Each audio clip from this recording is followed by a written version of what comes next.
Hello everyone. তো দেখো আমি ঢুকে যাচ্ছি এখন মহাভৈরব মন্দির।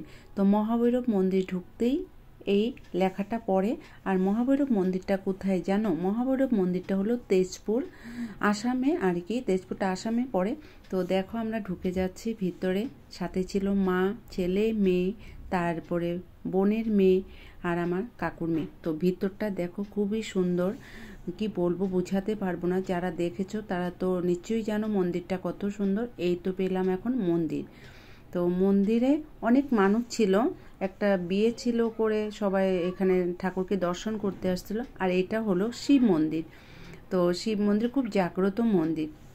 তারপরে দেখো আমি ভিতরে ঢুকে গেলাম। ভিতরে ঢুকেই একটা ভিডিও করলাম। ভিডিও করা অ্যালাউ ছিল না, তবুও লুকিয়ে ভিডিও করেছি। ভগবান যেন আমাকে ক্ষমা করে দেয়, তো লুকিয়ে করেছি। তারপরে দেখো বাইরে আসলাম। আর এই মহাভৈরব মন্দিরটা কে সৃষ্টি করেছিল জানেন? এই মহাভৈরব মন্দিরটা বানরাজার নাম তো অনেকেই শুনেছ। তো বানরাজার আমলে তিনি এই মন্দিরটা প্রতিষ্ঠিত করেছিলেন। আর তেজপুর জায়গাটা এত সুন্দর।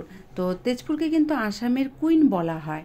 তো এত সুন্দর জায়গা বোঝাতে পারবো না, খুবই সুন্দর তেজপুর জায়গাটা। আর মন্দিরের চারদিকটা দেখো কত নিট অ্যান্ড ক্লিন, একদম পরিষ্কার। মন্দিরের চারদিকটা একদম শান্তির জায়গা একটা মন্দির। তো খুবই ভালো লাগলো। এর আগেও আমি 2বার এসেছিলাম, এইবার নিয়ে 3বার আসলাম। তো দেখো আমার ছেলে আর আমার বোনের মেয়ে খুব দুষ্টামি করছিল। এদিকে মাও ছিল আমার সাথে, তো মাকেও নিয়ে আসছিলাম। এর আগে আমি তেজপুরে আসা হয়, কিন্তু আমার তেজপুরে থাকা হয় না। তো তেজপুর জায়গাটা খুবই ভালো লাগে। যারা যারা এই মন্দিরে আসো নাই তেজপুরে, তো এই মন্দিরটা একদম ঢুকে যাবে। খুবই জাগ্রত মন্দির। আর তেজপুরটা কিন্তু খুব হিস্ট্রিক্যাল জায়গা তেজপুর। তো খালি আমি এতটুকুই দেখালাম, আরও অনেক কিছু আছে তেজপুর, যেখানে বানরাজার যুদ্ধ হয়েছিল ওখানে আর কি। তো ওটাও আছে আর কি। তো ওখানে আমি যাইনি, এর আগে গিয়েছিলাম অগ্নিগড় বলে। তারপরে দেখো এখন আমরা নিচে যাচ্ছি। তেজপুর এই সাইডটা কিন্তু হিলস এরিয়া। তো হিলের মতো সিঁড়ি নামতে হয়, আমাদের তুরার মতোই অল্প মিলে।